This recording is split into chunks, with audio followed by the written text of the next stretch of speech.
नाथ भगवान की जय। आणि तुला काय करावं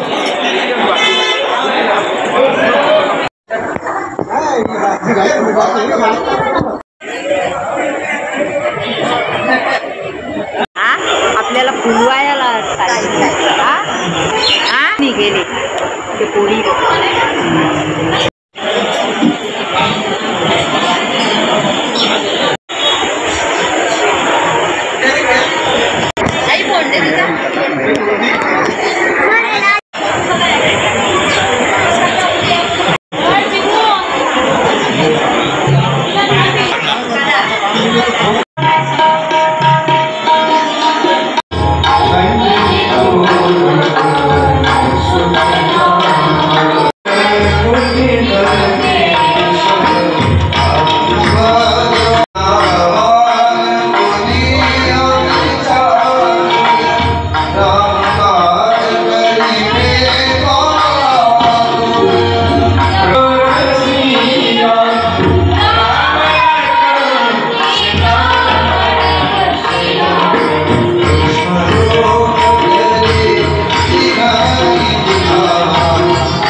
परताप तुम्हारा हे परते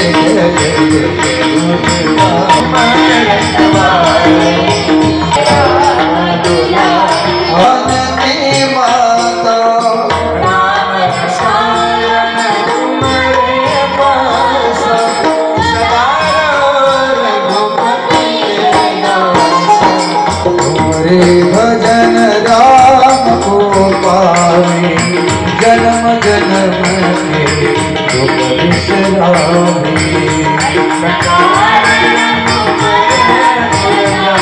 मत से सर्व सुख करे संकट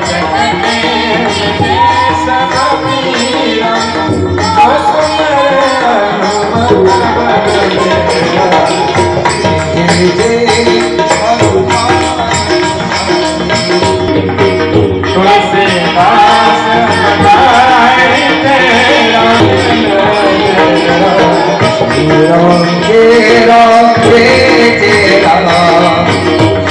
नतमस्तक होऊन आपल्या या धुळखाडी या गावामध्ये संपन्न होणारी शिवमहापुराण कथा, आज कथेचा 7वा दिवस आहे, उद्या काल आहे। जीवनाचं परमकल्याण करणारी, साधकाला भक्ती सुखामध्ये नाव घालणारी, शिवस्वरूप करणारी, अज्ञान दूर करणारी,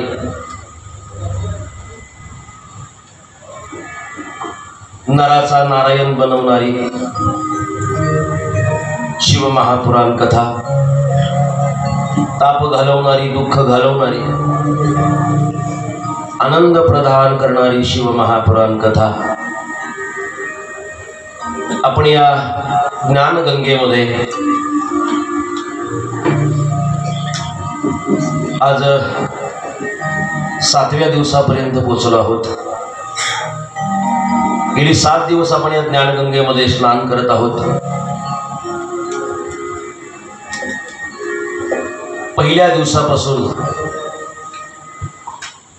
तर आज 7व्या दिवसापर्यंत असे काही मी श्रोते पाहिले की त्यांनी एकही दिवस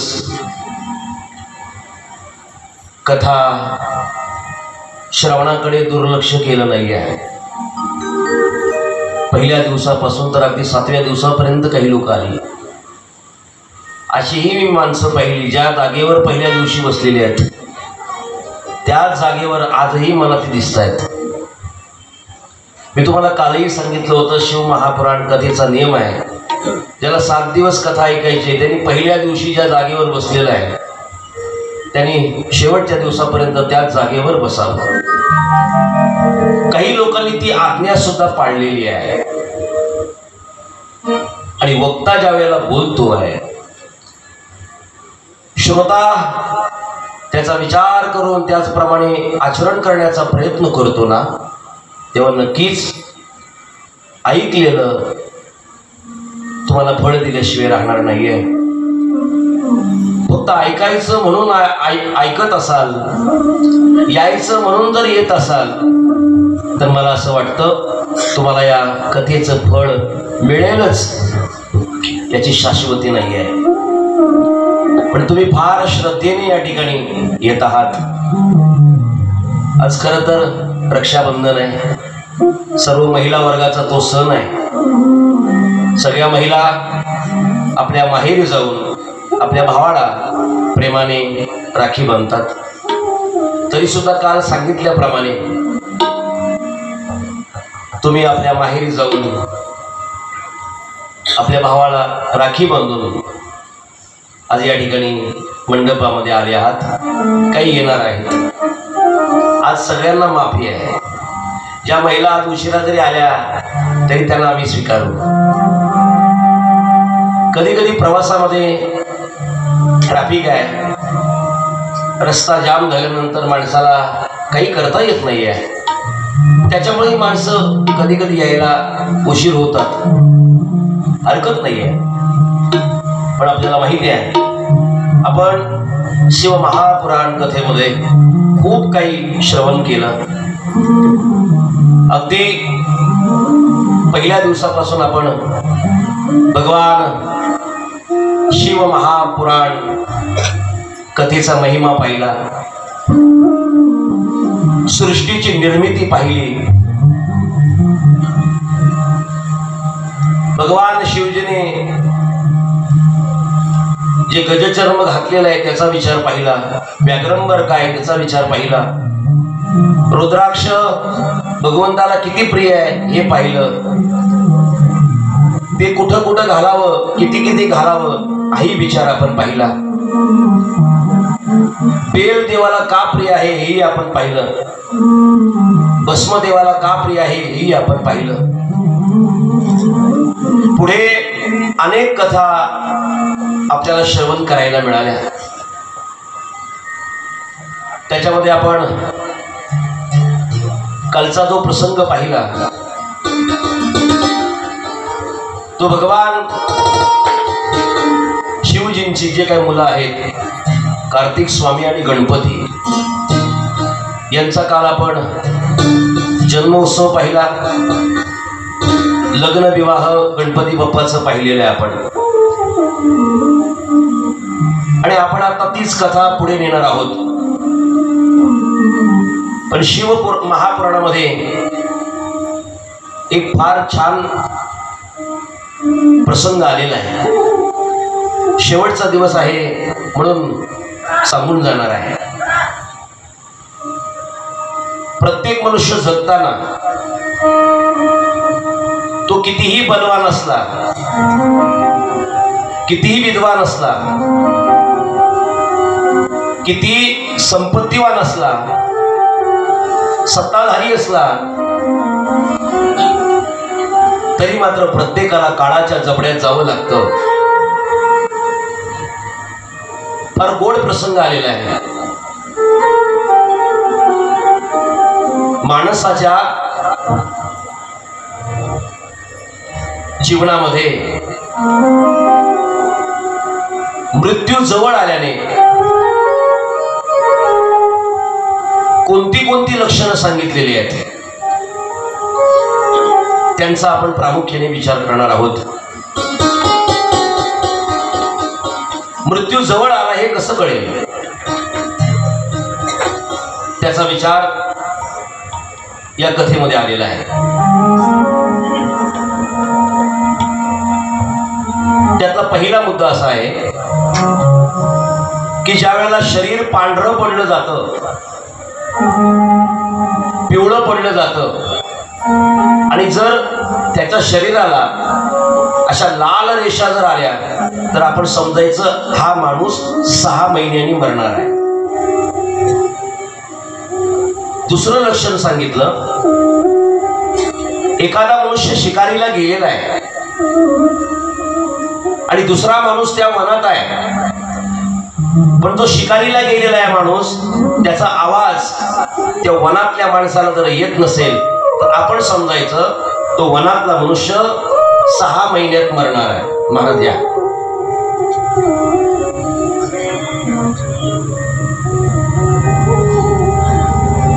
तिसरं लक्षण सांगितलं की चंद्राचा प्रकाश आहे, सूर्याचा प्रकाश आहे, अग्नीचा प्रकाश आहे आणि अशा प्रकाशामध्ये एखाद्याला फक्त न फक्त अंधार दिसत असेल तर आपण समजायचं हा 6 महिन्यात मरणार आहे. चौथं लक्षण सांगितलं, एखाद्याचं खूप अंग दुखत आहे, घसा कोरडा पडलेला आहे, तोंड सुकलेला आहे, आपण समजायचं हा 6 महिन्यात मरणार आहे. पुढचं लक्षण आहे का, सूर्य कुणीकडे उगवतो, पूर्वेकडे ना. सगळ्यांचं एकच मत आहे, बर लॉक किया जाए, बर लॉक किया जाए तो हो चालेल. उत्तर देताना विश्वास असायला पाहिजे ना. बरं विश्वास जर नसेल तर माणसं गडबडतात. पण तुम्हाला माहिती आहे सूर्य पूर्वेकडे उगवतो आहे, म्हणून तुम्ही जर म्हटलात ना का लॉक किया जाए, सूर्य जर पूर्वेकडे उगवला, जर मनुष्य पूर्वेकडे चालायला लागला तरी नैसर्गिकरित्या त्याची सावली जी आहे ती कुठं पडली पाहिजे, पश्चिमेला पडली पाहिजे की नाही. पण ती जर दक्षिणेला पडली तर समजायचं 6 महिन्यात मरणार आहे. ऐका, पुढचं गोड शास्त्र आहे. महाराज म्हणतात एखाद्याचा हा डावा हात आहे, डावा हात हा जर आठवडाभर जर फडफड करत असेल, फडफड कळत ना तुम्हाला, फडफड, समजायचं 1 महिन्यात गडी मरणार. हो, पुढे आहे का, एखाद्याच्या डोक्यावर कावळा, गिधाड किंवा कबूतर येऊन जर बसला तर आपण समजायचं 1 महिन्यात हा मरणार आहे. याच्याही पेक्षा पुढचं शास्त्र ज्ञानोबा यांनी सांगितलेलं आहे.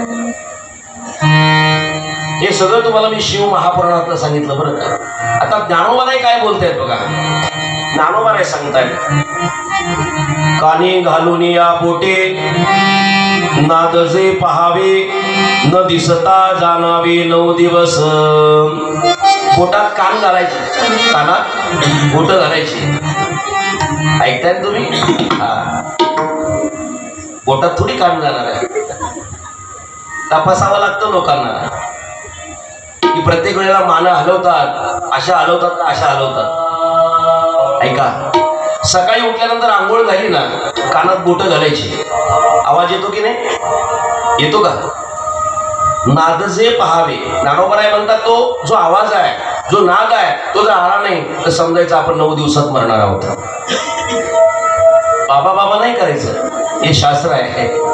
पुढचं सांगितलं ज्ञानोबरायांनी बरं का, भुवया पाहता न दिसे जाणा, आयुष्याची गणना 7 दिवस. या भुवया या डोळ्यांनी पहा, जर दिसल्या नाही आता नका बघू, 7 दिवसात तुम्ही जाणार. किती दिवसात? 7 दिवसात. पुढे ऐका, नावावर सांगतात डोळा घालून या बोटी. डोळा घालून या बोटी म्हणजे असं बोट नका घालू, फक्त डोळ्यावर काय करा, असं बोट ठेवायचं. चक्र जे पाहावे, चक्र दिसतंय बघा, चक्र ठेवा बघू डोळ्यावर बोट. चला ठेवा ठेवा ना, ठेवा ठेवा ठेवा, सगळ्यांनी ठेवा ठेवा. ठेवलं का? जरा थोडं दाबा दाबा, डोळे दाबा दाबा. आता काढा बघू हात, बोट काढा. कसं वाटतं? चक्र जे चक्र दिसतं ना, हा दिसत नसेल एखाद्याला आता तर 5 दिवसात तो मरणार. हा असू नका, हे खरं आहे. ज्ञानोबरायांची वाणी आहे महाराज. आपण थोडी आपल्या जवळचं सांगतोय. शेवटचं प्रमाण आहे का? नासाग्रे आग्रह न दिसता नयनी तरी तेची दिनी म्हणा रामकृष्ण. नाकाचा शेंडा ज्या दिवशी दिसणार नाही, सकाळी जर दिसला नाही तर दुपारच्या जेवणाला तुम्ही राहणार, दुपारी जर दिसला नाही तर संध्याकाळच्या जेवणाला तुम्ही राहणार नाही. तरी तेची दिनी म्हणा रामकृष्ण. आपण म्हणतो बघा, आजारी माणूस जर असेल, हे त्याचा नाकाचा शेंडा बघा. म्हणजे जुनी माणसं म्हणतात महाराज की नाकाचा शेंडा जर दिसला नाही तर तो त्या दिवशी मरणारच. हे ज्ञानोबरायांचं शास्त्र आहे, मान्य करावं लागेल.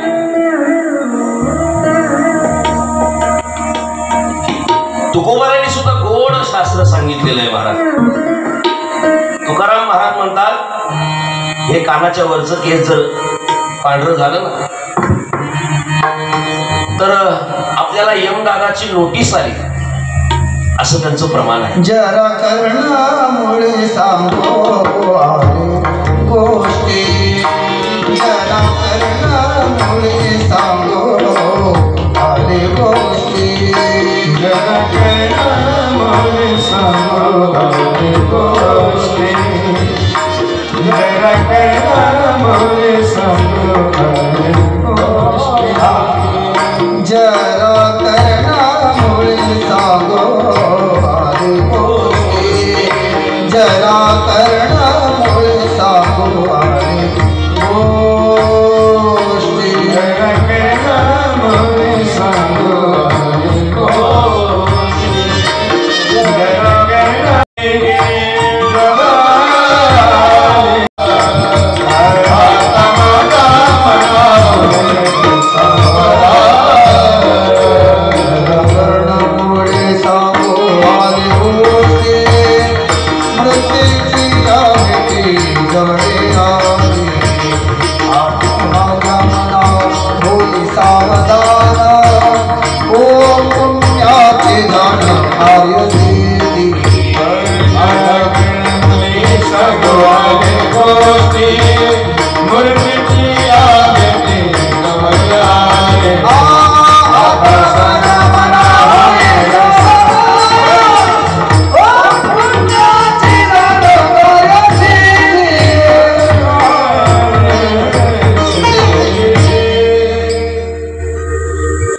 श्री महाराजांचं शास्त्र आहे की कानाच्या वरचा केस जर पिकला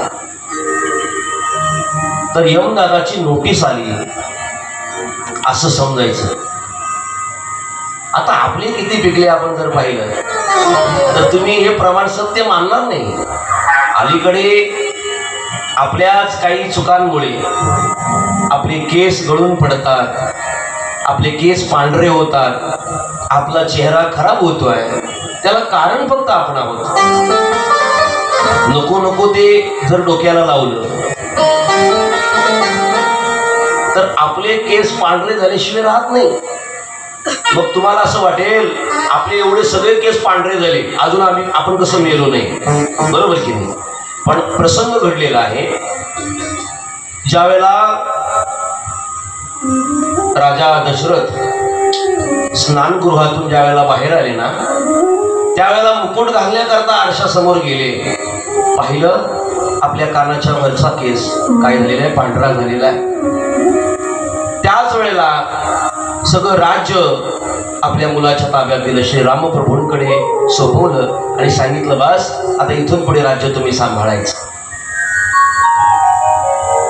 याचा अर्थ असा होतोय ज्या वेळेला मृत्यूचे संकेत येतात ना त्यावेळेला संसारातून निवृत्ती घेऊन फक्त ना फक्त भगवान शिवजींचं स्मरण करायचं आहे.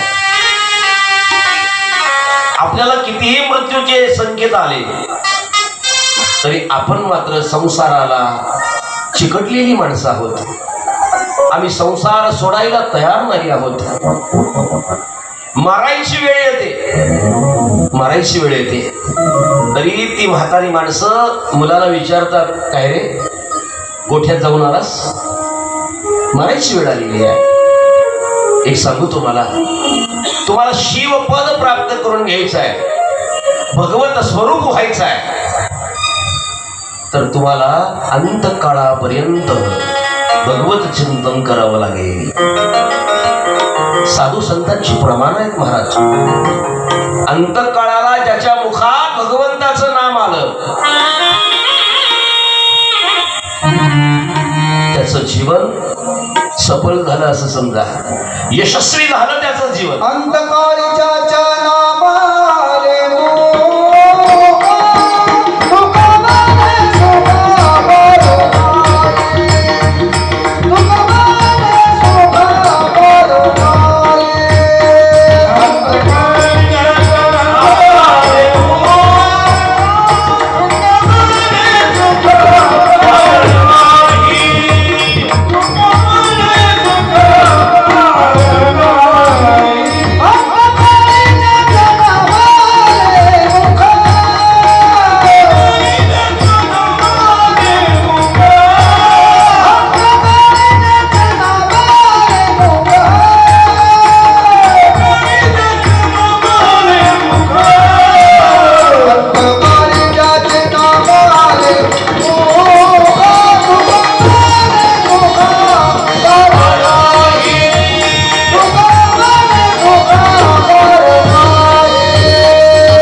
अंतकाळी ज्याच्या नामाले मुखा तुका म्हणे सुखा पार नाही.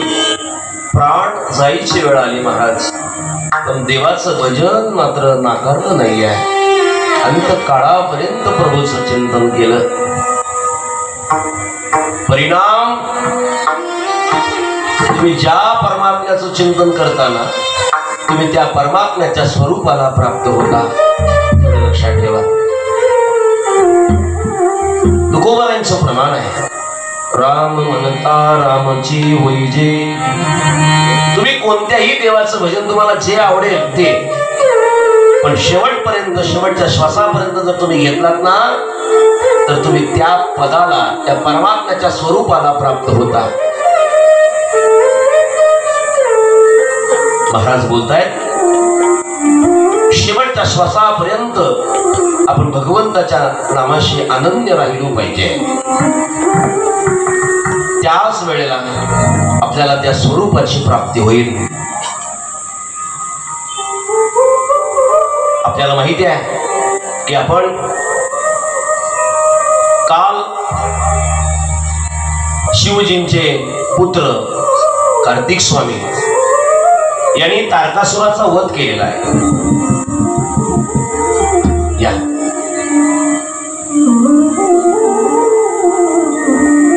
तारकासुराचा वध केल्यानंतर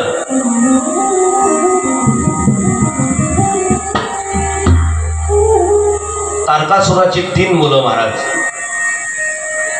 तारकाक्ष, विद्युमाली आणि कमलाक्ष, हे 3 मुलं तारकासुराची. ज्या वेळेला बापाला मारलं महाराज तर साहजिकच आहे मुलांना त्याचा राग येणार. एवढा राग आला की देवाच्या विरोधात बंड केलं महाराज. त्यांनी बंड केलं, देवाच्या विरोधात वागायला लागले, शास्त्राच्या विरोधात वागायला लागले. पण महाराज देवाला धडा शिकवायचा आहे. तर तप करायला यांनी प्रारंभ केला. त्यांचं तप जर आपण पाहिलं, तपश्चर्या करताय, तापामुळे, पण तपश्चर्या मात्र त्यांनी सोडली नाहीये.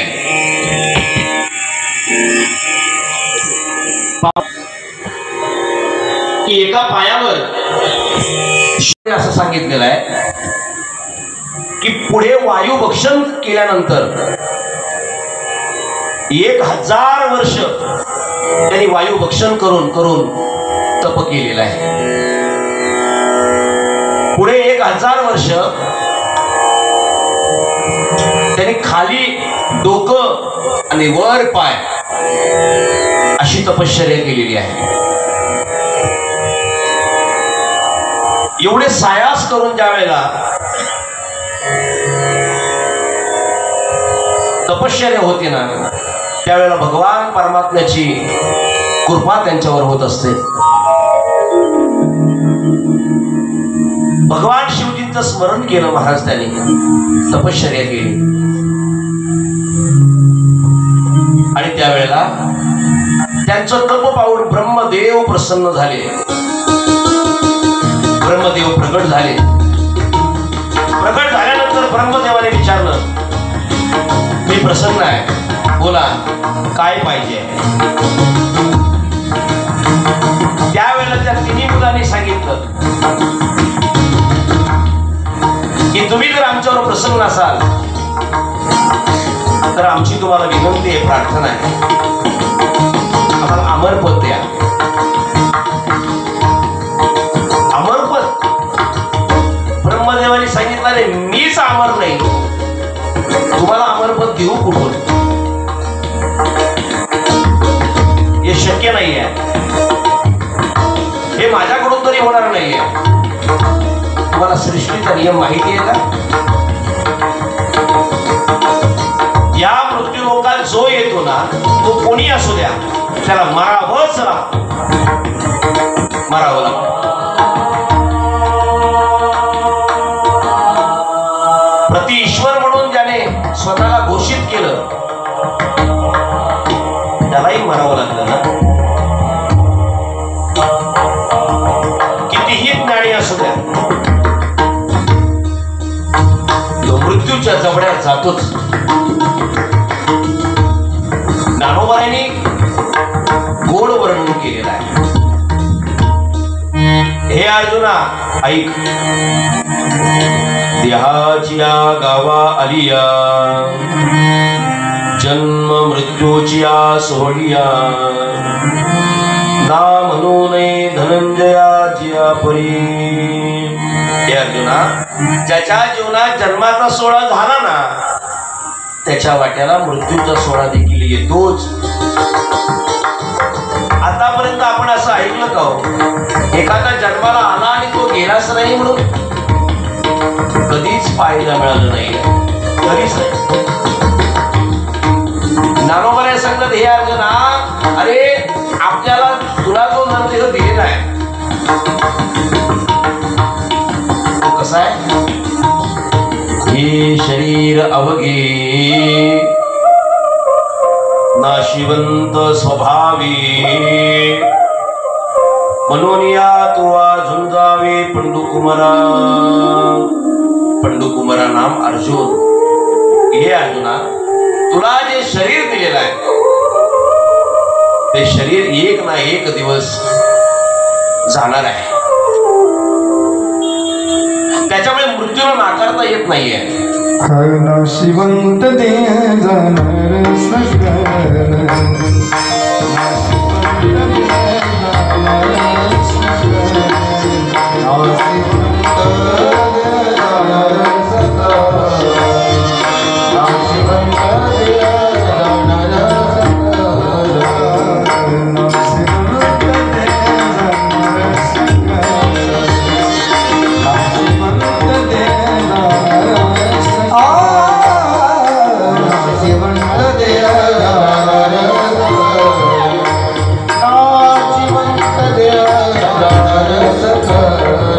आयुष्य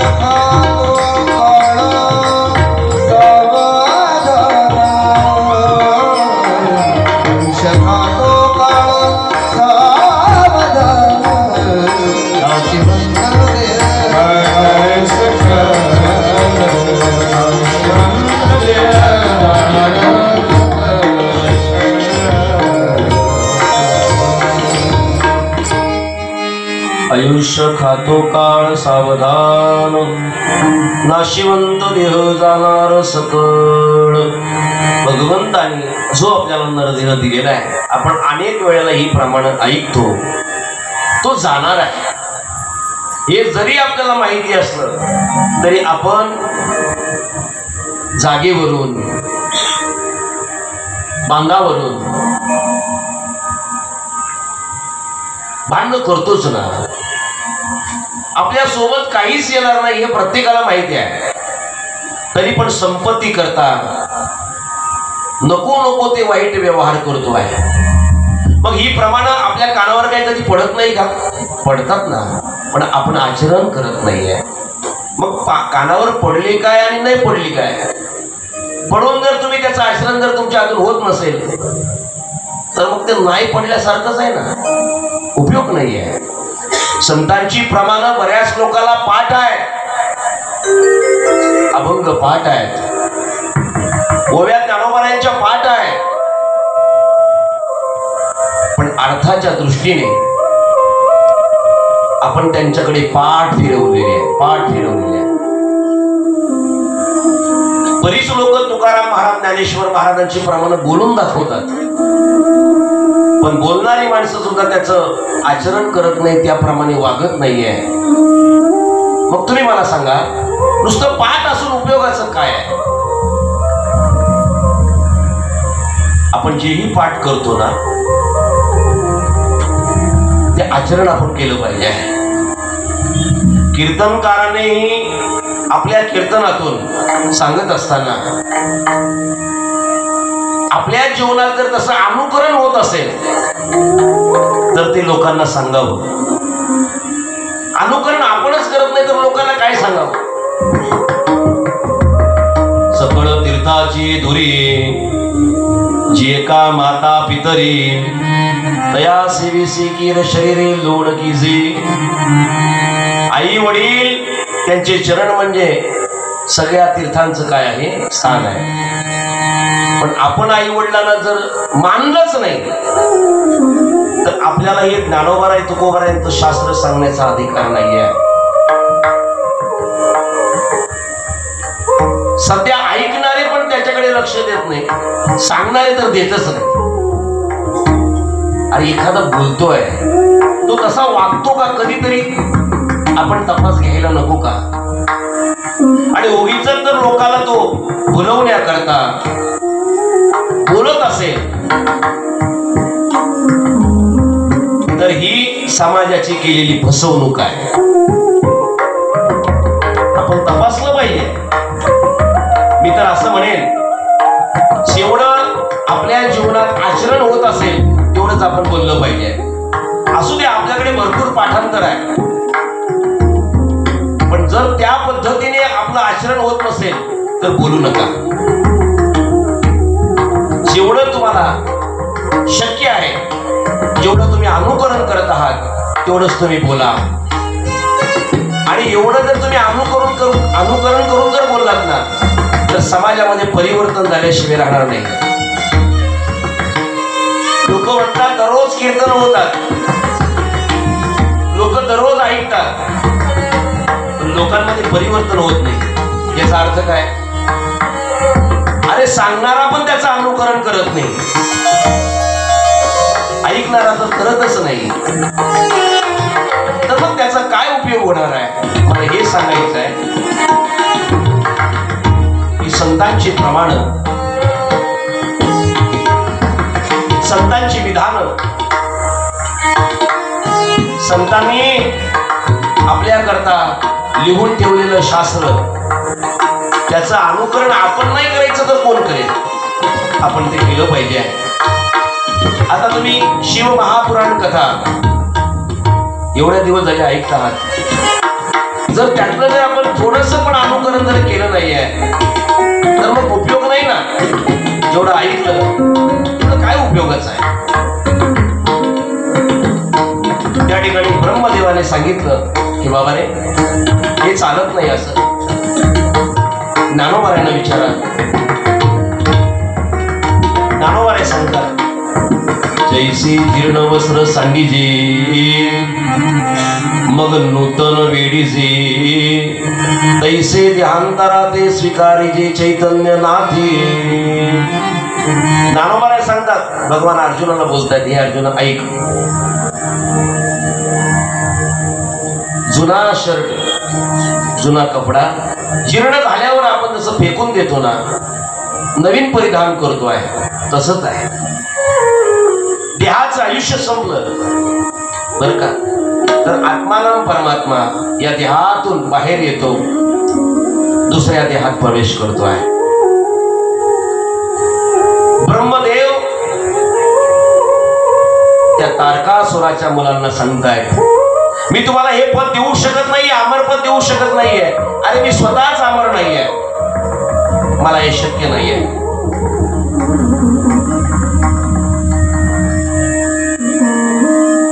मग काय केलं ब्रह्मदेवाने? तिघांना 3 प्रकारचं नगर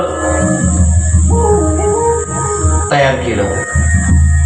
एकाला सोन्याचं केलं, एकाला चांदीचं केलं आणि एकाला लोखंडाचं केलं. तिघे 3 नगरामध्ये राहू लागले. ब्रह्मदेवाला प्रसन्न करून घेतलेलं होतं, अंगामध्ये शक्ती आलेली होती तपश्चर्यामुळे. मग मनात येईल तसं ते वागायला लागले, मनात येईल तसं वागायला लागले, त्रास द्यायला लागले, देवतांना त्रास होऊ लागला. आणि मग सगळे देवता ब्रह्मदेवाकडे आलेले आहेत. ब्रह्मदेवाला सांगितलं, म्हणे देवा, तारकासुराची जी काही 3 मुलं आहेत ती आम्हाला खूप त्रास देत आहेत, काहीतरी करा ना. ब्रह्मदेवाने सांगितलं, चिंता करू नका, त्यांचा मृत्यू भगवान शिवजींच्या हातून होणार आहे, चिंता करू नका. त्यांना बरं वाटलं जरा, पण महाराज पुढे त्यांचा त्रास अधिक वाढला. मग मात्र ब्रह्मदेव हे सगळ्या देवांना सांगितलं की आता आपल्याला भगवान श्रीहरीकडे जावं लागेल. श्रीहरीकडे जातात, श्रीहरीला नमस्कार करतात आणि सांगतायत, हे देवा, तुम्हाला आम्ही शरण आलो आहोत, सांगा सांगा देवा, त्या तारकासुरांच्या मुलाचा मृत्यू सांगा, आम्हाला खूप त्रास दिलेला आहे, खूप त्रास दिलेला आहे, काहीतरी करा. त्यावेळेला श्रीहरी परमात्म्याने त्या देवतांना सांगितलं, चिंता करू नका, भगवान शिवजींचं स्मरण करा. भगवान शिवजींचं स्मरण केलं महाराज, आणि शिवजीला सांगितलं, तारकासुराच्या या 3 मुलांना तुम्ही मारावं, खूप त्रास होतोय त्यांचा. शिवजीने सांगितलं, अरे मी त्यांना मारू शकत नाहीये, का तर ते माझी भक्ती करतात, माझे भक्त आहेत ते, आणि माझे भक्त असल्यामुळे त्यांना जर मारलं, त्यांची जर हत्या केली तर मला पुत्राला मारल्याचं पाप लागेल, नाही जमणार, शक्य होणार नाहीये. मग करावं काय? श्रीहरी परमात्म्याने यज्ञ नारायणाचं स्मरण केलं. यज्ञ नारायण तिथे प्रकट झाले. सगळ्या देवतांना सांगितलं, तुम्ही यज्ञ करा. मोठ्या प्रमाणात यज्ञ केला. त्या यज्ञातून काही भूतगण बाहेर आले, दिपाट शरीर, मजबूत बांधा, हजारो भूतगण बाहेर आले. आणि त्या भूतगणांना सांगितलं, तुम्ही त्रिपुराचा नाश करा, तारकासुरांच्या मुलांना तुम्ही मारा. पण तपश्चर्याचं एवढं बळ होतं, एवढं बळ होतं, हजारो भूतगण भस्म झाले महाराज. त्यावेळेला भगवान श्रीहरी विचार करू लागले, अरे ही तर फार सामर्थ्यवान आहेत. मग श्रीहरी परमात्म्याला परत देवतांनी विनंती केली. श्रीहरी परमात्म्याच्या अंगातून एक पुरुषाची निर्मिती झाली. त्या पुरुषाचं नाव आरिहन. त्यांनी सांगितलं, भगवंता काय कार्य मला करायचं आहे सांगा. त्यावेळेला श्रीहरी परमात्म्याने सांगितलं, त्रिपुराचा नाश करायचा आहे. तारकासुराची मुलं देवांना फार त्रास देत आहेत, त्यांचा नाश करायचा आहे. आणि त्यांचा नाश हा भगवान शिवजींच्या हातून सांगितलेला आहे. शिवजी मान्य करायला तयार नाहीये. शिवजी बोलतायत की माझी तपश्चर्या करतात, भक्ती करतात, मी त्यांना मारू शकत नाहीये. तर शिवजींना मारण्याकरता तुम्हाला मजबूर करायचं आहे. त्या त्रिपुरांना तुम्हाला धर्माच्या शास्त्राच्या विरोधात वागण्याकरता प्रवृत्त करायचं आहे. काय करू सांगा. त्या आर्यहनला सांगितलं, 16,000 श्लोकाचं शास्त्र लिही. त्या शास्त्रामध्ये असं उल्लेख कर, वैदिक धर्माच्या विरोधात ते शास्त्र असावं, देवाच्या विरोधात ते शास्त्र असावं, धर्माच्या विरोधात ते शास्त्र असावं. त्याच पद्धतीने ते शास्त्र तयार केलं. पहिल्यांदा त्या आर्यहनने 4 शिष्य केले महाराज. 4 शिष्य. त्या 4 शिष्यांना ट्रेनिंग दिली, आपल्या भाषेत ट्रेनिंग दिली की लोकांना कसं शिकवायचं, लोकांना कसं सांगायचं. 4 शिष्य त्रिपुरामध्ये प्रवेश करणार. त्याच्या अगोदर एक वन होतं, वन, झाडं झुडपं वगैरे तिथं होती. त्या वनामध्ये हे 4 शिष्य आणि आर्यहन तिथे थांबला गेला. पहिल्यांदा त्यांनी त्या तारकासुराच्या मुलांना मारण्याचा प्रयत्न केला, पण त्यांना ते शक्य झालं नाहीये. परत श्रीहरीचं चिंतन केलं. सांगितलं, प्रभू महाबलवान आहेत ते, त्यांना मारणं शक्य होणार नाहीये. श्रीहरीने भगवान शिवजींची प्रार्थना केली, स्मरण केलं. आणि महाराज त्याच वेळेला नारदजींना सुद्धा श्रीहरी परमात्म्याने सांगितलं, प्रार्थना केली, विनंती केली की तुम्ही त्रिपुरामध्ये जा आणि तिथे आर्यहन आहे, त्याची शिष्य आहेत, त्यांना मार्गदर्शन करा. नारदजी त्या ठिकाणी आलेले आहेत. आर्यहनला सांगितलं की बाबा रे, हे शिवजींचे भक्त आहेत, यांचा मृत्यू शिवजींच्या हातूनच आहे, फक्त तुम्हाला एकच करायचं आहे. आता शिवजींच्या विरोधात कसे वागतील हा प्रयत्न तुम्हाला करायचा आहे. तुमच्या शास्त्राद्वारे त्यांना देशद्रोही बनवा, धर्मद्रोही बनवा, देवद्रोही बनवा, शास्त्रद्रोही बनवा. तुम्हाला हे करायचं आहे.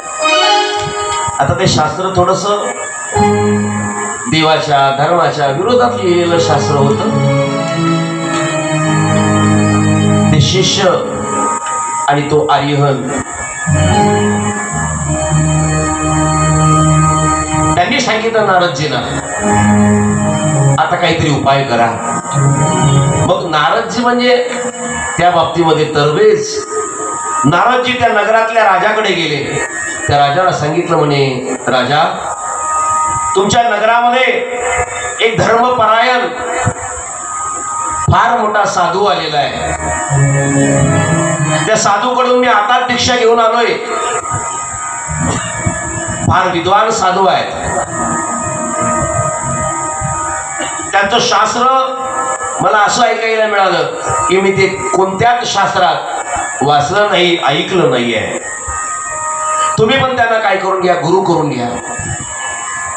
जीवनामध्ये गुरु कसा असावा हेही कळणं फार गरजेचं आहे. चांगला गुरु चांगली दिशा दाखवतो. हा गुरु नाही. दशरथ महाराज त्यांच्याकडे पाहतात म्हणून मी बोलतोय.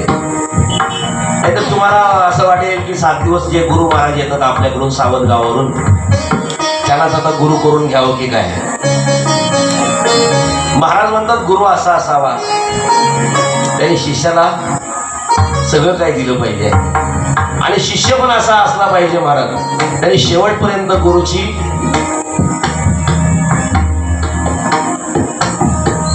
काय, गुरुची इज्जत ठेवली पाहिजे. नाहीतर विद्या आली हाता आणि गुरुशी मारी लाथा. बरेचसे शिष्य गुरुपेक्षा वरचढ झाले.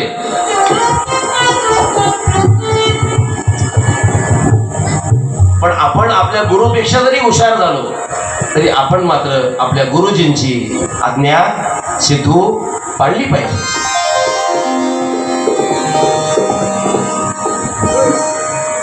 चांगलं वाजवतो तू, मी अनुभवलं तुला. पण दिलीप महाराज गुरु आहेत याचा विसर होता कामा नये. आपल्या गुरुपेक्षा आपण मोठे होत नाहीये, पण गुरु पण तसला असला पाहिजे ना, बरोबर की नाही. शिष्याची जाण्यागे सेवा मानी देवा समान, मानी देवा समान, मानी देवा समान. शिष्याची जाण्यागे सेवा मानी देवा समान, मानी देवा समान, मानी देवा समान. शिष्याची जाण्यागे सेवा मानी देवा समान,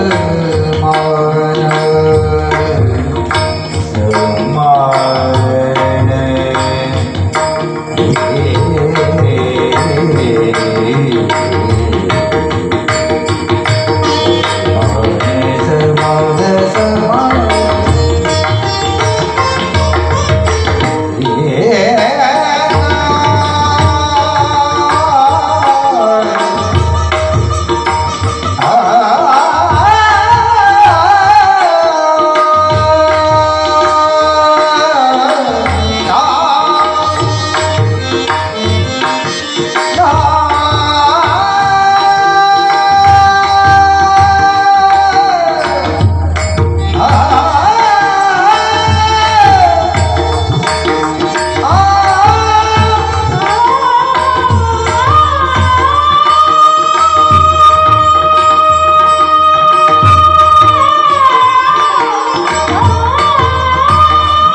सेवा घेणं हा जर गुरुचा स्वभाव असेल तर मग शिष्याने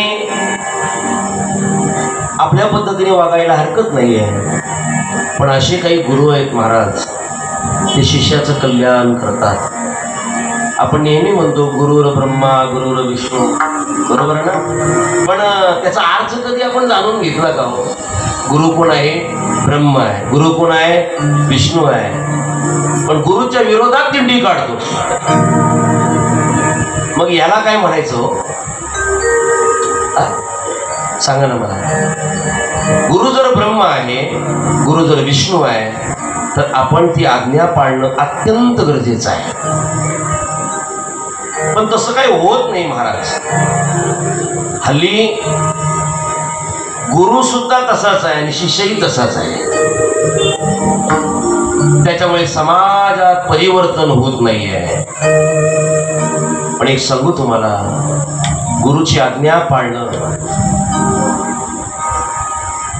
फार महत्वाचं आहे. जीवनामध्ये अनुभव पाहिजे असेल तर आपल्याला गुरु महत्वाचा आहे. गुरु महत्वाचा आहे. गुरु शिवाय माणसाचं जीवन गुरासारखं आहे. बरं का, गुरासारखं आहे. म्हणून गुरु असणं अत्यंत गरजेचं आहे. या महाराज, या वर या. भाविन देव निकले संदेह, भाविन देव निकले संदेह, भाविन देव निकले संदेह,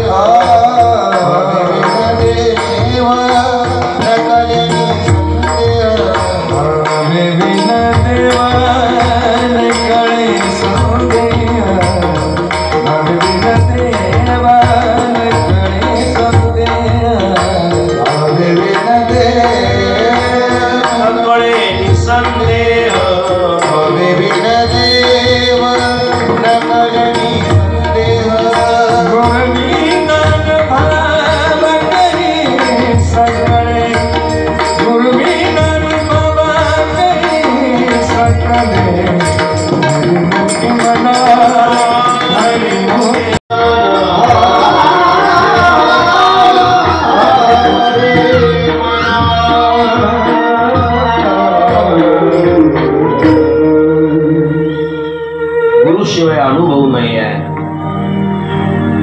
परमात्मा प्राप्ती करून घ्यायची असेल, परमात्म्याचा परिचय आपल्याला आपल्या गुरुकडून होतो आहे.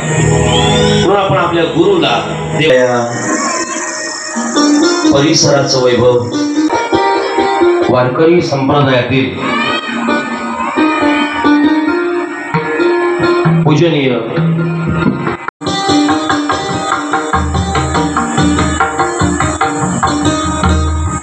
खरं तर आम्हाला माहिती होतं बाबा थोडा वेळ का होईना पण येतील, तब्येत बरोबर नाहीये त्यांची. कष्ट करून मेहनत करून परमार्थ कसा करावा हे बाबांकडे पाहिल्यानंतर आपल्याला शिकता येईल.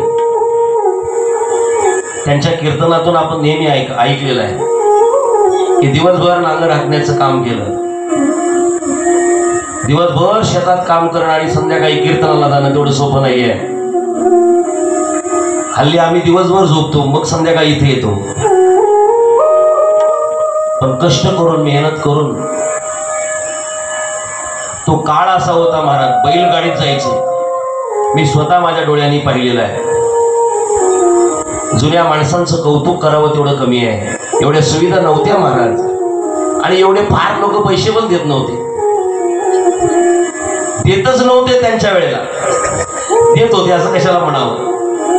शिरपळ दिलं का बाबा निघाले असत असत. पण तेवढ्या त्या कठीण परिस्थितीमध्ये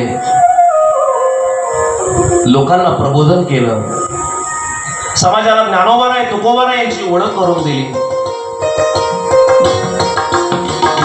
परमात्म्याचं ज्ञान त्यांच्या मुखारविंदातून आपण श्रवण केलं. त्यांचा एक स्वभाव मला छान आवडला आतापर्यंत. त्यांचा अधिकार एवढा आहे की आपण त्यांच्या पुढे बोलणं म्हणजे सूर्यापुढे काजवानी उड्या मारणं असं होईल. पण बोलून जातो आज. एवढा अधिकार असताना सुद्धा आपल्या पुढ्यात राहून जी पोरं शिकली त्या पोरांनी व्यासपीठावर बसून बोलावं आणि ते बाबांनी खाली बसून ऐकावं, हे विशेष आहे. अलीकडे एखादा नवीन कीर्तनकार दुसऱ्या कीर्तनकाराच्या कीर्तनाला जात नाही, पण हे काही गोष्टी शिकण्यासारख्या आहेत आणि ते आम्ही शिकलेलो आहे. आता त्यांची तब्येत थोडी त्यांना साथ देत नाही, नाहीतर प्रत्येक कार्यक्रमात बाबांची उपस्थिती आहे आणि शेवटपर्यंत तुमच्याबद्दल आमच्या अंतःकरणात फार मोठी श्रद्धा राहील. तुम्ही जे समाजाला दिलंय ते फार मोलाचं दिलेलं आहे. समाजाने त्या उपकारातून कितीही उतराई होण्याचा प्रयत्न केला तरी शक्य नाहीये. प्रत्येक भागाभागात असा एखादा महात्मा जन्माला येतो की त्या भागाला परमार्थ काय आहे याचं मार्गदर्शन करून देतो. त्याची वंदावी पाऊली, त्याची वंदावी पाऊली, त्याची वंदावी पाऊली. त्याची वंदावी पाऊली.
केने महाराजांनी अपेक्षित प्रमाण दिलं.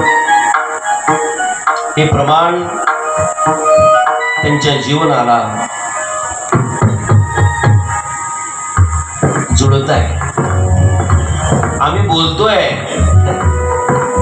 पण वागू ही शाश्वती नाही आहे. पण ह्या जुन्या मंडळीने बोलल्याप्रमाणे आपलं आचरण ठेवलेलं आहे.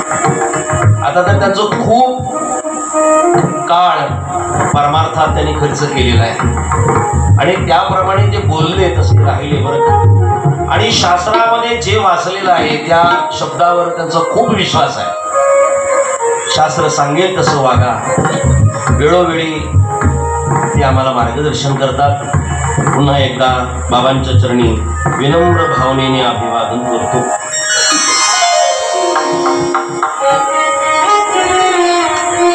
नारदजी आलेले आहेत.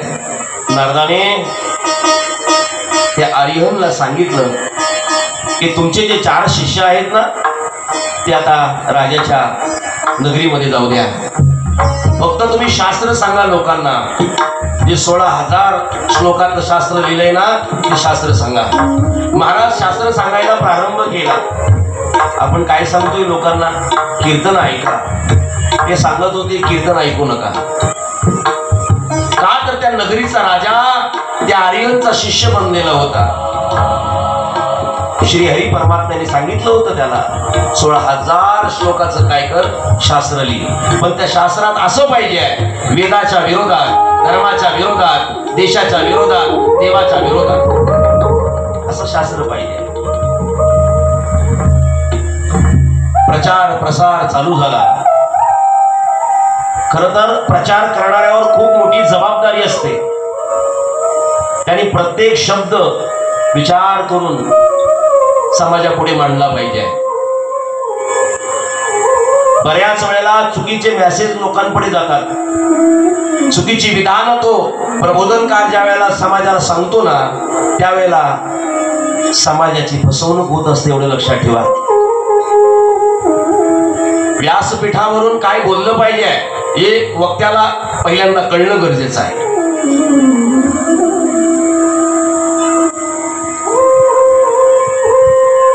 श्रोत्याला असं वाटतं व्यासपीठावरून जो वक्ता बोलतोय त्याचं म्हणणं बरोबर आहे, शास्त्राचे आहे तेच तो सांगतोय आणि श्रोते त्याच्यावर विश्वास ठेवतात.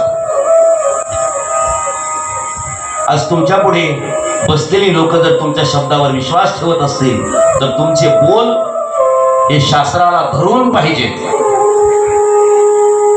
तुमच्या बोलण्याला शास्त्राचा आधार पाहिजे.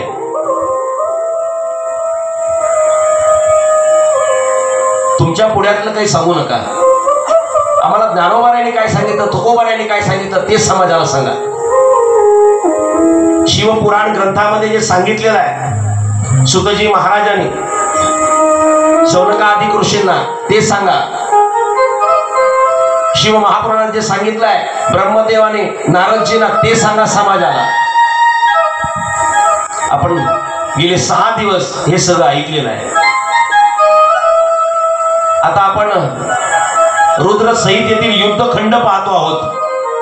कालच मी तुम्हाला सांगितलेलं आहे की उद्याचा दिवस म्हणजे मारामारीचा दिवस आहे. आज दुसरं काही नाहीये. मग त्यावेळेला प्रचार प्रसार चालू झाला. गावोगावी शिष्यमंडळी फिरायला लागली. वैदिक धर्म सांगत असताना सगळ्या स्त्रियांना ते सांगू लागले पतिव्रता धर्म सोडा, आपलं शरीर विका. ग्रंथ वाचणाऱ्यांना ते सांगायला लागले ग्रंथ वाचू नका. सगळं शास्त्राच्या विरोधात. राजा त्या प्रकारे वर्तन करू लागला. राजा नशी प्रजा, प्रजेने पण राजासारखं अनुकरण करायला सुरुवात केली. परिवारामध्ये प्रमुख जो आहे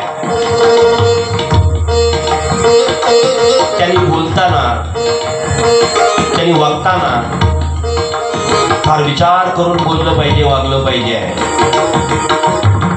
घरचा प्रमुख जर बिघडला तर पूर्ण परिवार बिघडला जातो. पूर्ण परिवार. राजा त्या आर्यहंच शास्त्र अनुकरण करायला लागला. परिणाम प्रजा सुद्धा तशीच वागायला लागली. धर्म सोडला महाराज त्या राजाने, प्रजेने धर्म सोडला. देशाच्या देवाच्या धर्माच्या विरोधात वागायला लागले. अधर्मी लोक बनली गेली. आणि आपल्याला माहिती आहे की ज्या वेळेला अशा पद्धतीने आपण जर वागलो ना तर आपल्याला परमात्मा कधीच मदत करत नाही. त्या त्रिपुरांना भगवान शिवजी मदत करत होते का तर ते आतापर्यंत भगवान शिवजींचं स्मरण करत होते. म्हणून तर भगवान शिवजी बोलले ना की माझ्या भक्तांना मारू शकत नाहीये. पण श्रीहरी परमात्म्याने ज्या वेळेला ते त्रिपुर देवांना त्रास द्यायला लागले त्यावेळेला हा पर्यायी मार्ग सांगितला की त्यांना शिवजींच्या विरोधात वागायला सांगा. म्हणजे मग त्यांच्या नाशाला फार काळ शिल्लक राहणार नाहीये. मग पुढे सगळ्या देवांनी शिवजींची प्रार्थना केली. सांगितलं म्हणे देवा भगवान बोले बाबा फार त्रास होतोय, अधर्म फार वाढलेला आहे, तुम्ही यांचा नाश करा. महाराज तारकासुराची जी 3 मुलं काशी नगरीमध्ये जातात. तिथेही त्यांच्या मनाप्रमाणे ते वागतात, लोकांना त्रास देतात. मग शेवटी भगवान शिवजीने ठरवलं आता मात्र यांचा नाश जवळ आलेला आहे. भगवान शिवजीने जोरात आरोळी दिली. तसं या 3 मुलांनी सुद्धा जोरात आरोळी दिली. पण ऐका भगवान शिवजीने एक बाण मारण्याचं ठरवलं महाराज. पण तो बाण आहे ना तो पुढे जातच नव्हता. का जात नव्हता तर असं सांगतायत अंगठ्याजवळ गणपती बाप्पा येऊन बसले होते. का तर गणपती बाप्पाची जोपर्यंत पूजा होत नाही ना तोपर्यंत बाण काय होणार नाही, पुढे जाणार नाहीये. मग शेवटी आकाशवाणी झाली, गणपती बाप्पाची पूजा करा. काल आपण खूप काही पाहिलं, जे ज्ञानोबारांनी ज्ञानेश्वरीच्या पहिल्या अध्यायात ज्या ओव्या सांगितल्या तेही मी तुमच्या पुढे सांगितलेलं आहे. गणपती देवता ही प्रथम पूजेची देवता आहे. गणपती बाप्पाची पूजा केली, गणपती बाप्पा बाजूला झाले आणि महाराज भगवान शिवजीने त्या तारकासुराच्या मुलांचा नाश केला. उमापती महादेव की, दीनानाथ भगवान की, भोलेनाथ भगवान की. ही कथा आपण पुढे घेऊन जाणार आहोत. त्याच्या अगोदर पूजन होईल आणि मग पुढे आपण ही कथा नेणार आहोत.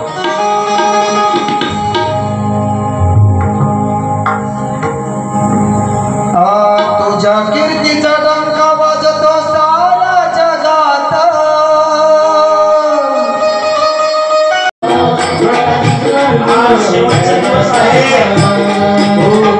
कीर्तीचा डंका वाजतो सारा जगात. तुझ्या कीर्तीचा डंका वाजतो सारा जगात. शंकरा मला दिसलास तो देवाच्या पानात. मला दिसला तो बेलाच्या पानात. शंकरा मला दिसला तो बेलाच्या पानात. शंकरा मला दिसला तो बेलाच्या.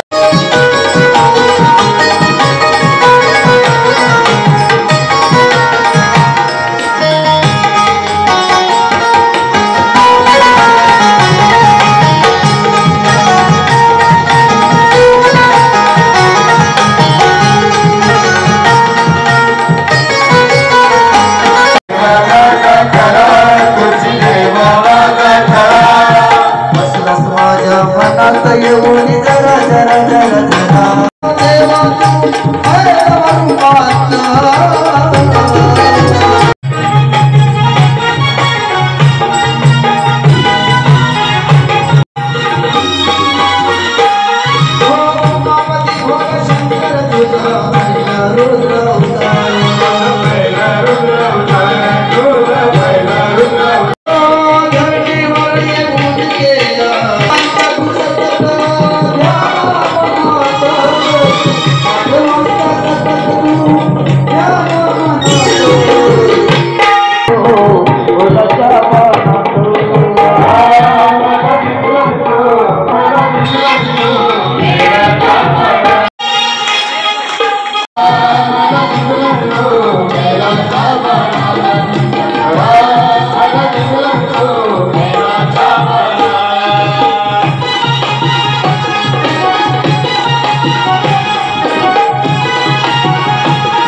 गेले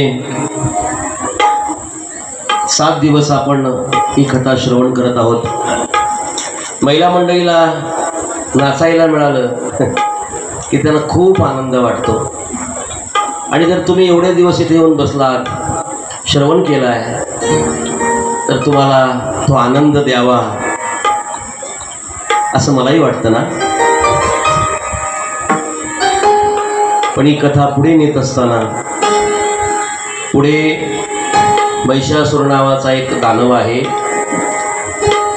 त्याचा मुलगा गजासूर. भगवती मातेने महिषासुराला मारलं, वडिलांना मारलं म्हणून मुलाला राग आला. हे कोणाबद्दल बोलतोय? राक्षसांबद्दल बोलतोय. वडिलांना मारलं म्हणून मुलाला राक्षसांबद्दल, म्हणजे राक्षसांच्या मनात सुद्धा वडिलांविषयी काय भावना आहे, काय प्रेम आहे. तर माणसाच्या मनात आपल्या वडिलांविषयी किती प्रेम पाहिजे. कथा नुसते ऐकू नका, त्या कथेचा संदर्भ काय आहे, भाव काय आहे हे आपण ओळखणं गरजेचं आहे. वडिलांना मारलं म्हणून रागवला महाराज, मनात निश्चय केला प्रत्युत्तर द्यायचं.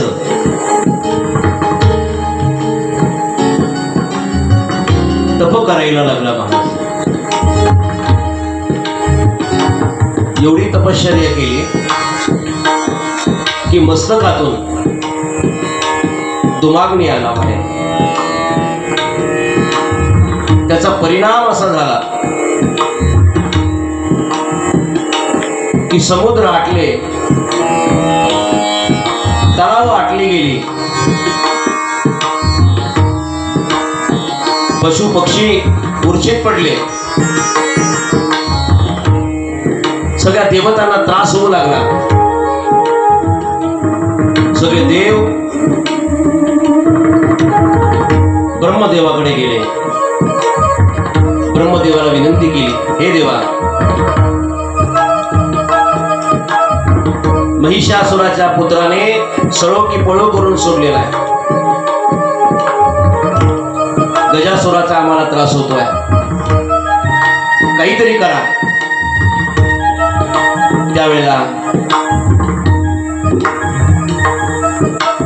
ब्रह्मदेवाने सांगितलं, काळजी करू नका, याचा मृत्यू शिवजींच्या हातून होणार आहे, चिंता करू नका. सगळे देव आपापल्या ठिकाणी गेले. तपाच्या जोरावर यांनी त्रास द्यायला सुरुवात केली. खूप त्रास द्यायला लागला महाराज. पुन्हा ब्रह्मदेवाकडे सगळे देव धावले, देवा काहीतरी करा. ब्रह्मदेव त्याच्या तपश्चर्यावर प्रसन्न झाले आणि सांगितलं, गजासूर, मी तुला प्रसन्न आहे, बोल तुला काय पाहिजे. त्या गजासुराने सांगितलं, जो कामाच्या अधीन आहे तसल्या व्यक्तीकडून मला मरण नको. ठीक आहे म्हणे, काही हरकत नाही, कथा असतो. पण पुढे त्रास अधिक वाढल्यामुळे भगवान शिवजींना प्रार्थना केली आणि भगवान शिवजीने येऊन त्या गजासुराचा वध केला.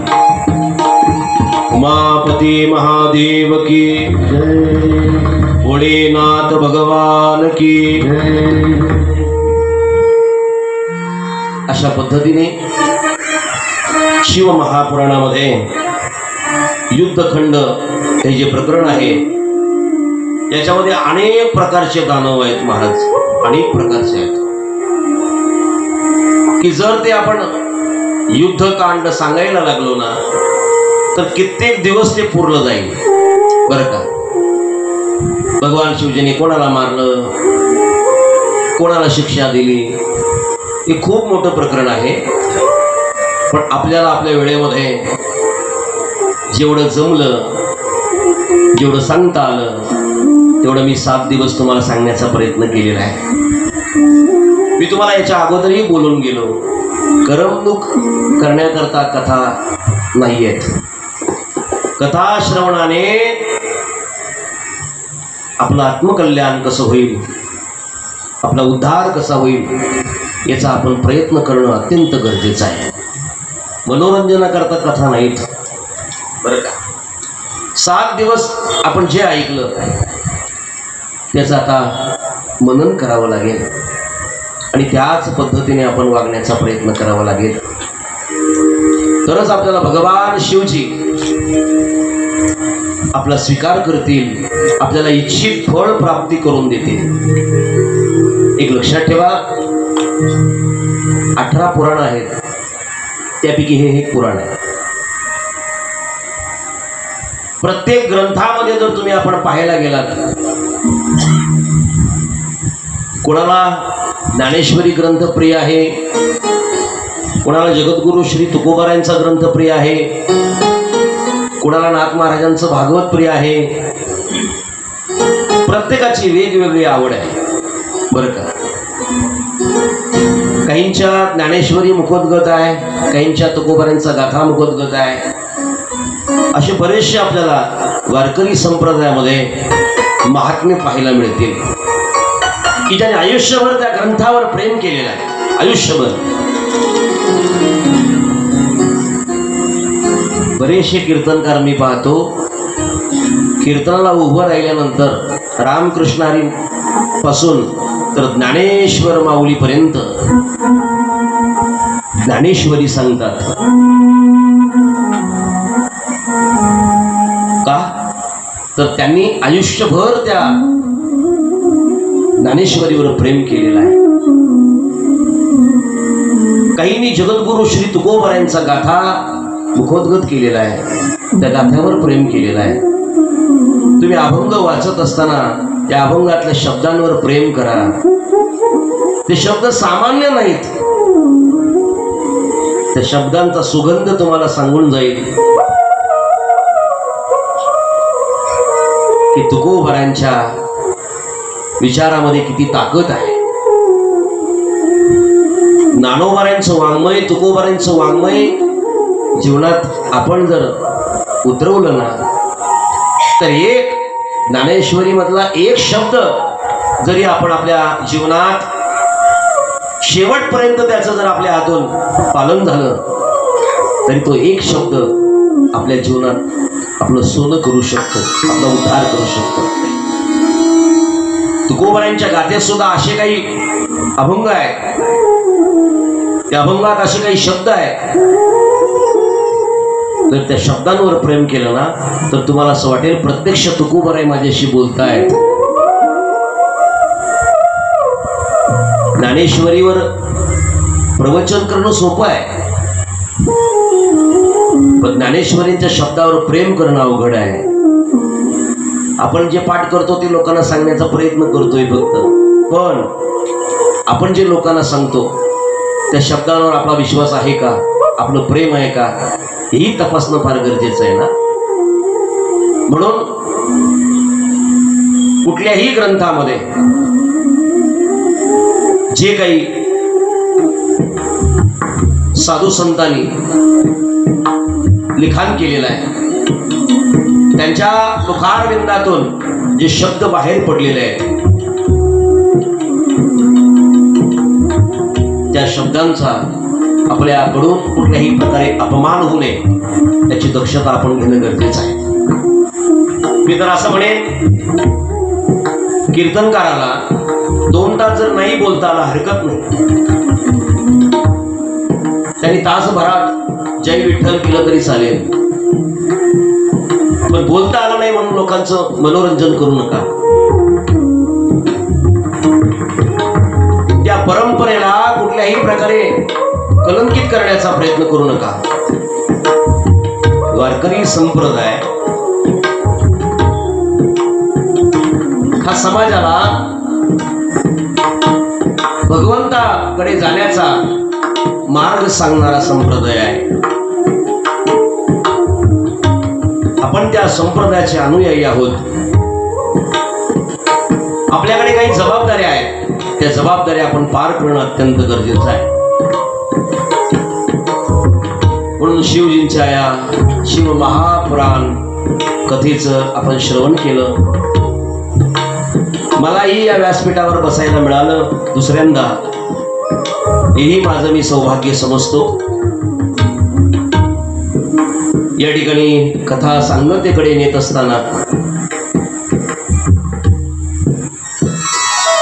बोलण्याच्या ओघात कोणाच्या अंतःकरणाला माझा शब्द लागला असेल. बोलता बोलता असं कधी कधी होतं, आपण एखादा विषय बोलतो आणि ते श्रवण करणाऱ्याला तंतोतंत जोडलं जातं. मग त्याला असं वाटतं की मला जाणून बुजून हे बोललेले आहेत.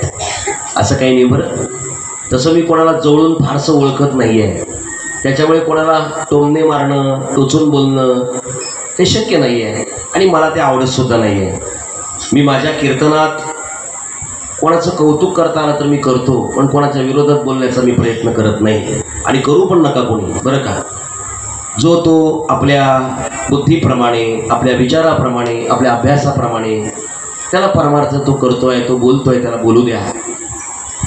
पण संप्रदायाची रेषा न ओलांडता आपण जबाबदारीने कीर्तन कथा करणं गरजेचं आहे.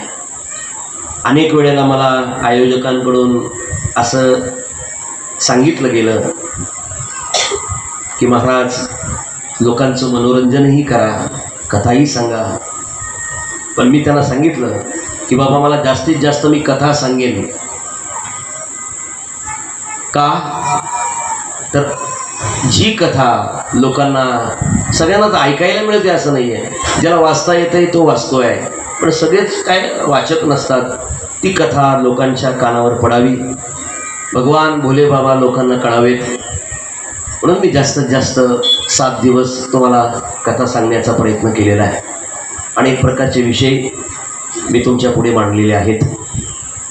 चुकून जर माझ्या हातून एखाद्याला तो शब्द टोमणा म्हणून वाटला असेल तर उदाहरणाने क्षमा करा. तसा काही माझा भाव नाही आहे. या आयोजकांना मी धन्यवाद देतो आहे, या मंडळाला धन्यवाद देतो आहे की त्यांनी मला पुन्हा एकदा दुसऱ्यांदा या ठिकाणी व्यासपीठावर बसण्याची संधी दिली. त्या सर्व आयोजकांकरता एकदा जोरदार टाळी होऊ द्या.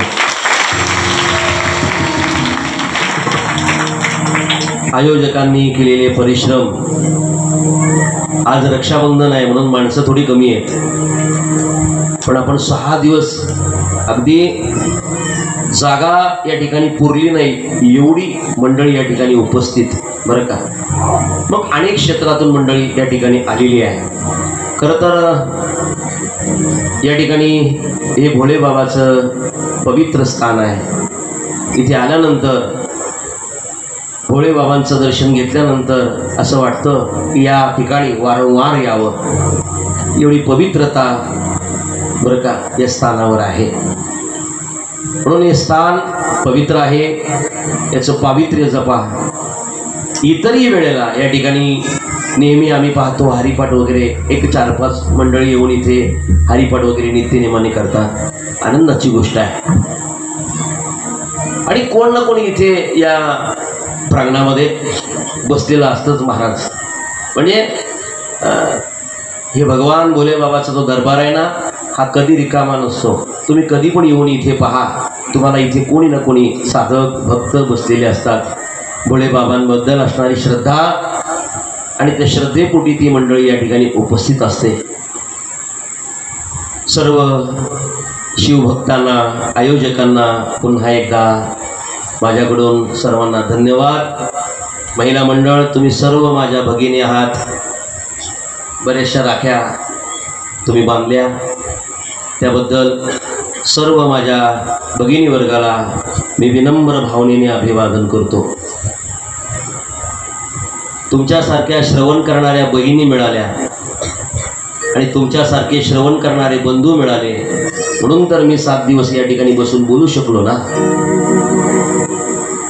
आणि या शिवकथेला त्यांचा खूप मोठा आशीर्वाद आहे, मार्गदर्शन आहे. अगदी 7 दिवस या ठिकाणी उपस्थित राहून आपल्याला ज्यांनी आशीर्वाद दिला ते माझ्या उजव्या हाताला श्रद्धेय पूजनीय चिदानंद स्वामी महाराजांकरता एकदा जोरदार टाळी वाजवा.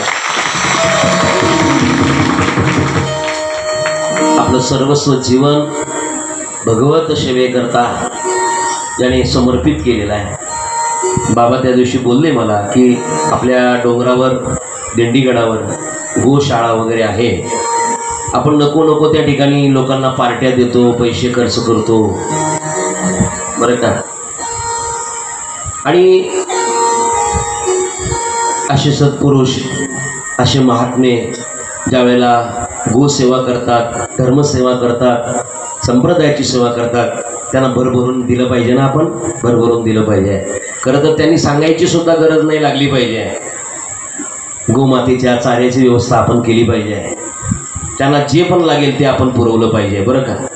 आपल्या या भिवंडी तालुक्यामध्ये सगळे दिग्गज आहेत, पण त्या दिग्गजांचा पैसा संपत्ती नको त्या ठिकाणी ती कधी कधी आपल्याला खर्च करताना पाहायला मिळतात. मग महाराज ते नको तिथे पैसे खर्च करण्यापेक्षा महाराजांच्या गोशाळेला मदत करा, महाराजांना सहकार्य करा. महाराज ज्यांनी संसारावर पाणी सोडलेलं आहे, आपलं आयुष्य भगवंताच्या चरणी समर्पित केलेलं आहे. महाराज उत्तम कीर्तनकार होते, रामायणसुद्धा महाराज सांगायचे, पण त्यांनी सगळं सोडून फक्त मार्गदर्शन आशीर्वाद देणं हे आपल्याकरता त्यांनी उपलब्ध करून ठेवलेलं आहे. तुम्ही कधीही त्यांच्याकडे जा, त्यांचा आशीर्वादाचा हात तुमच्यावर असणार आहे. आणि महाराज एवढं मन मिळावं स्वभाव आहे महाराजांचं. कोणी पण जाऊ द्या, कोणाला ते देशाने मत्सराने पाहत नाही, सगळ्यांना जवळ घेतात बरं का. म्हणून चिदानंद स्वामी महाराज यांची गोशाळा आहे, जास्तीत जास्त आपण मदत करूया. त्या ठिकाणी आदरणीय आमदार साहेबसुद्धा आहेत, त्यांना मी आवर्जून सांगेन की महाराज आपल्याच गावचे आहेत, त्याच्यामुळे महाराजांची विचारपूस तुम्ही करत चला. करत असाली, पण इथून मी व्यासपीठावरून तुम्हाला सांगतो आहे की तुम्ही विचारपूस करा. हे कशाकरता मी बोलतो आहे की मोठ्या माणसांचं हे काम आहे. ज्याला 3 टाईम खायला मिळत नाही, तो कसं तरी आपल्या 3 टायमाचं गोळा करतो, त्याला सांगून काय उपयोगाचं आहे. ज्यांच्याकडे भरपूर आहे, जे देऊ शकतात, त्यांना विनंती करणं गरजेचं आहे. स्वामी आपल्या पाठीशी आहेत. रुपेश दादा म्हात्रे आपल्याला खूप खूप मदत करतील. बघा, साहेबांनी उभं राहून आणि साक्ष दिलेली आहे की मी महाराजांच्या पाठीशी आहे बरं का. तुम्हाला आता काळजी करायची काहीच गरज नाही, सगळं तुम्हाला पुरवते. कालही आम्ही त्यांची वाट पाहत राहिलो होतो इथे, पण त्यांना उशीर झाला. मला वाटतं मध्येच शिवनगरच्या पुढे त्यांची गाडी मला दिसली, पण जास्त उशीर झाल्यामुळे मी पण निघून गेलो आणि ते पण उशीर आले. तरीसुद्धा साहेबांनी या ठिकाणी वेळ दिली, त्यांनाही धन्यवाद. माझ्या डाव्या बाजूला आदरणीय विशालनाथजी महाराज.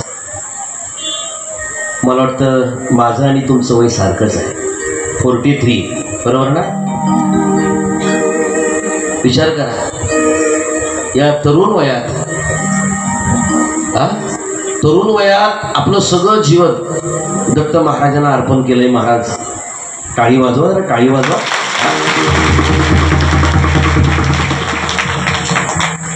43 वय चालू आहे आमचं. आम्ही एका वर्गात होतो म्हणून मला माहिती आहे.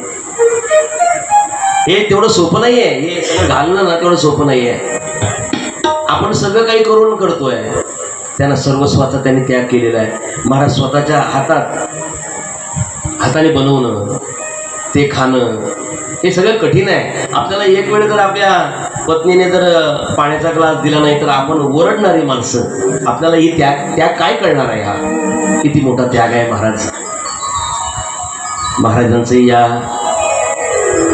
कथेकरता खूप मोठं मार्गदर्शन आहे, आशीर्वाद आहे. उपस्थिती सुद्धा महाराजांनी या ठिकाणी रोजच दाखवलेली आहे. महाराजांनाही धन्यवाद. या ठिकाणी गेले 7 दिवस झाले गंधर्व सभा मला सहकार्य करते आहे. एकट्याचं काम नाही आहे, तुमच्यामुळे मी बोलू शकलो. असे असणारे आदरणीय दिलीप महाराज बजागे आहेत, आदरणीय श्री गुरुनाथ महाराज म्हात्रे आहेत, आदरणीय श्री दशरथजी महाराज केने आहेत, आदरणीय श्री रमेशजी मगर महाराज आहेत, आदरणीय श्री सिद्धार्थ महाराज बारगडे आहेत आणि आजच आलेले आमचे उमेश महाराजसुद्धा आहेत. तेही पावशेपाड्यावरून या ठिकाणी आलेले आहेत, त्यांनाही धन्यवाद. खरं तर सगळे तुम्ही नाव घेण्याच्याच अधिकाराचे आहात, पण आता काय करू, एकाचं घेतलं की दुसऱ्याचं राहून जाईल. तुम्ही मला जरा समजून घ्या. मी इथून सगळ्यांचंच नाव घेऊ शकत नाही आहे.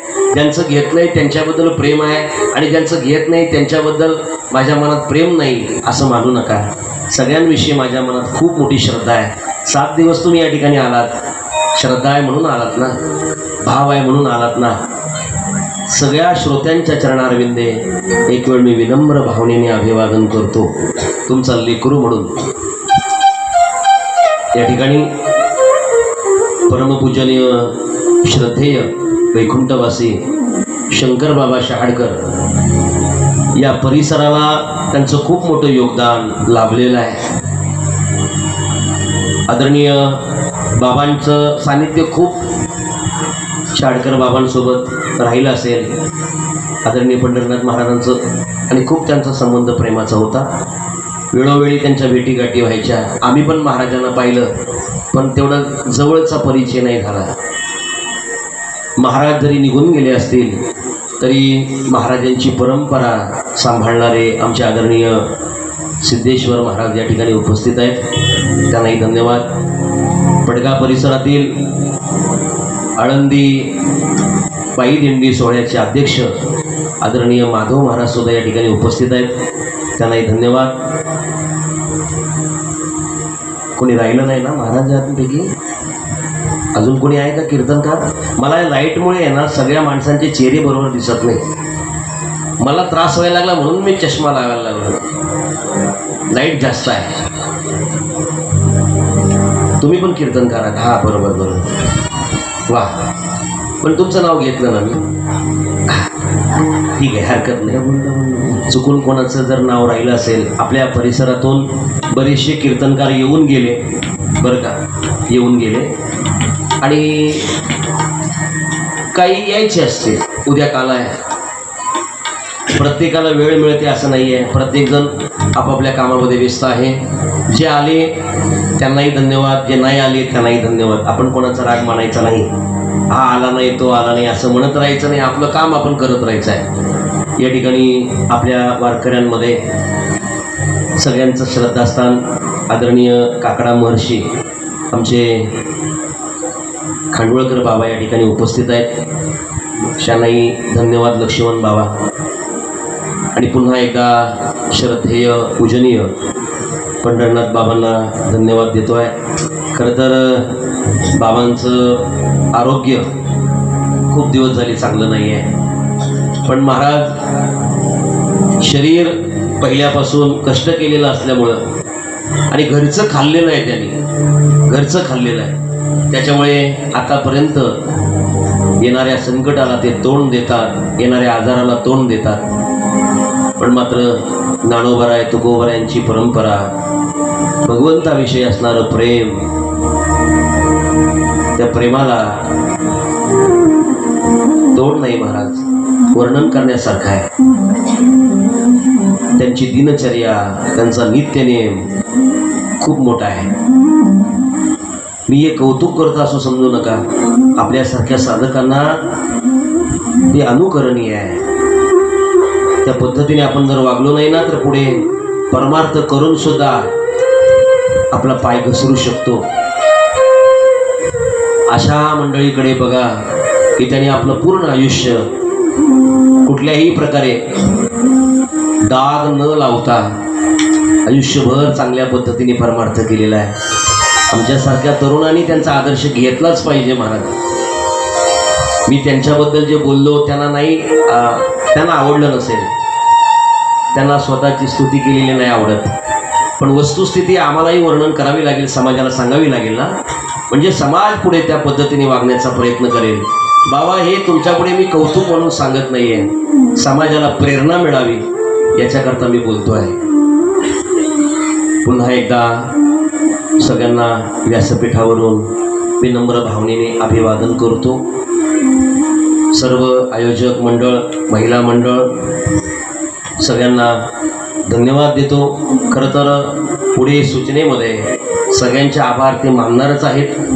मी वैयक्तिक कोणाचे आभार मानण्याची गरज नाही आहे, पण चुकून जर कोणाचा नामोल्लेख राहिला असेल माझ्या हातून तर उदाहरणार्थ क्षमा करा ही सगळ्यांना विनंती करतो. पुन्हा एकदा भगवान शिवजींच्या पुढे प्रार्थना करतो आहे, आपल्याला चांगल्या पद्धतीने उदंड आयुष्य लाभो, खूप खूप आयुष्य आपल्याला मिळो आणि तुमच्या हातून असंच भगवान शिवजींची पूजा होऊ द्या, श्रवण होऊ द्या पुराणाचं. हे भगवान शिवजींच्या चरणी मी प्रार्थना करून सांगतोय की आमच्या सगळ्या श्रोत्यांना चांगलं आयुष्य द्या. प्रतिवर्षी त्यांच्याकडून ही सेवा होत राहू द्या, ही भगवान शिवजींच्या चरणी प्रार्थना करतो. आणि या ठिकाणी मी थांबतो आहे. आता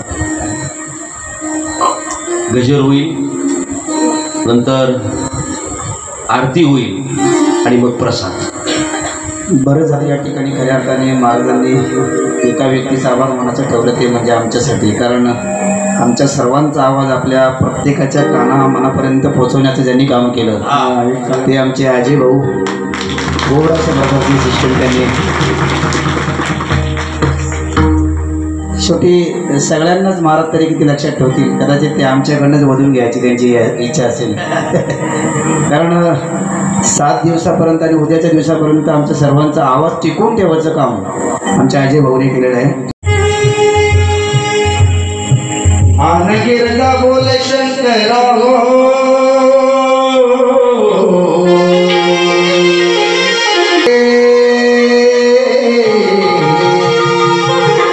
शंभू शेजारी तो उभा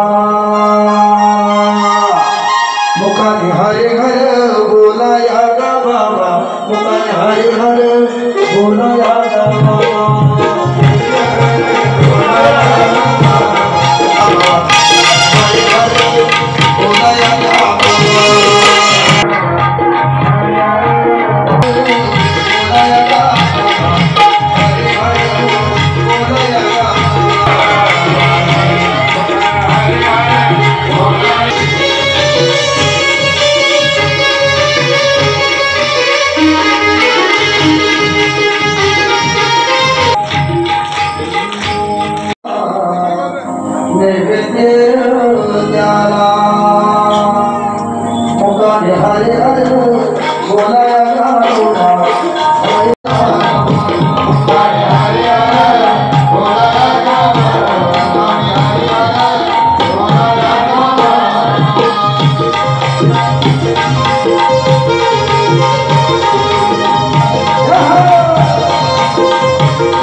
आणि त्यांच्यासोबत त्यांचं देखील शब्द सुनाले. हरी विठ्ठल श्री ज्ञानदेव तुकाराम पंढरीनाथ भगवान की जय.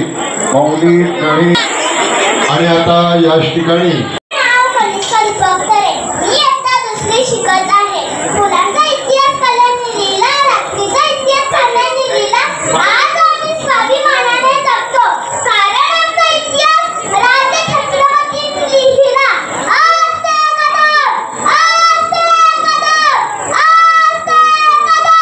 महाराजा गणपती, गजाश्वपती, भूपती, प्रजापती, सुवर्णरत्न श्रीपती,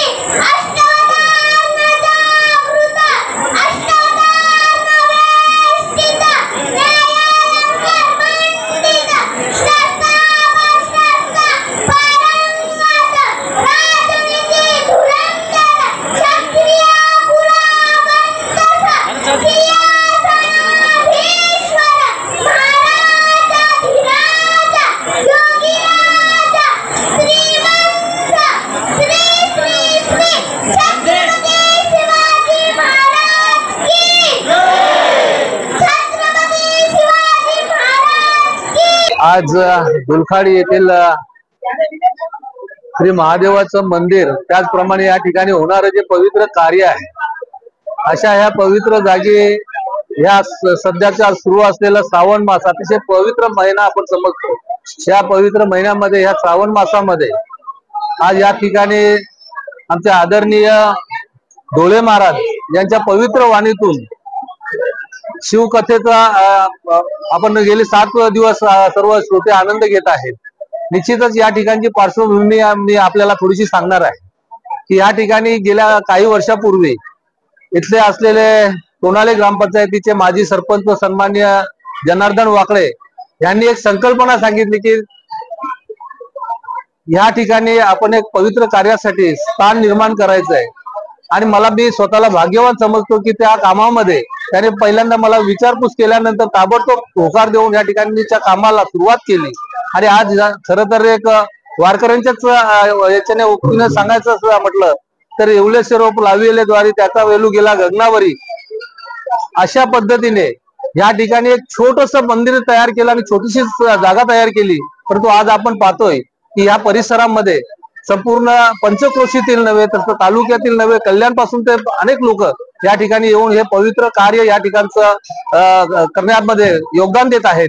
आणि आज आपण पाहतोय की या कथेमध्ये हजारो जे श्रोते आहेत ते या ठिकाणी येऊन या कथेचा आनंद घेत आहेत. मी जनार्दन वाकडे आणि त्यांच्या सर्व सहकाऱ्यांचं आणि खास करून ज्यांनी ही भूमी दान केली ते जाधव कुटुंबीय या सर्वांचं मनापासून आभार व्यक्त करतो आणि अशा प्रकारचं पवित्र कार्य करण्यासाठी सगळ्यांना चांगलं बळ मिळावं असं ईश्वरचरणी प्रार्थना करतो। आणि आज ह्या कार्यक्रमाचा शेवटचा दिवस आहे, उद्या काल्याचं कीर्तन होणार आहे। निश्चितच त्या काल्याच्या कीर्तनामध्ये ह्यापेक्षा जास्त गर्दी असेल आणि दररोज वाढती संख्या जी आहे हे खरं तर हे स्थान पवित्र आहे आणि या स्थानाचं पवित्र राखण्याचं काम करणारी सगळी मंडळी आहेत।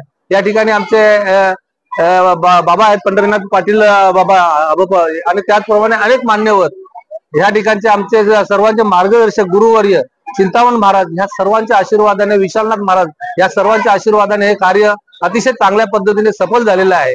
मी आज सर्वांना खरं तर रक्षाबंधनासारखं पवित्र दिवस देखील आहे, भावा बहिणीचे पवित्र नात्याचा हा दिवस आणि ह्या दिवसाचं औचित्य साधून मी आपणा सर्वांना आपल्या माध्यमातून संपूर्ण भारतीयांना या रक्षाबंधनाच्या हार्दिक हार्दिक शुभेच्छा देतो आणि अशा प्रकारचं कार्य करण्यासाठी मी पुन्हा एकदा आयोजकांना धन्यवाद देतो। आणि जास्तीत जास्त संख्येने आपल्याला पारायणावर आणि भर द्यायचा आहे। निश्चित पुढच्या वर्षी आपण 50 पर्यंत तरी वाचक मंडळी याच ठिकाणी पारायणा करतात। आणि नाव आहे कैलासवासी गंगाराम बारको आकडे, एकूण 511 रुपये। सोमनाथ तुकाराम माळी इकडे, साईनगर भादवड 511 रुपये। बबन कैलासवासी कुंतीबाई गजानन वाकडे, एकूण 500 रुपये। प्रेमनाथ गायकवाड पिंपळनेर 500 रुपये। संतोष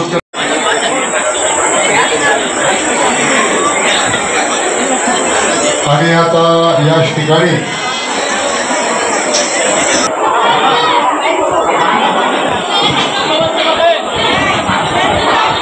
तुला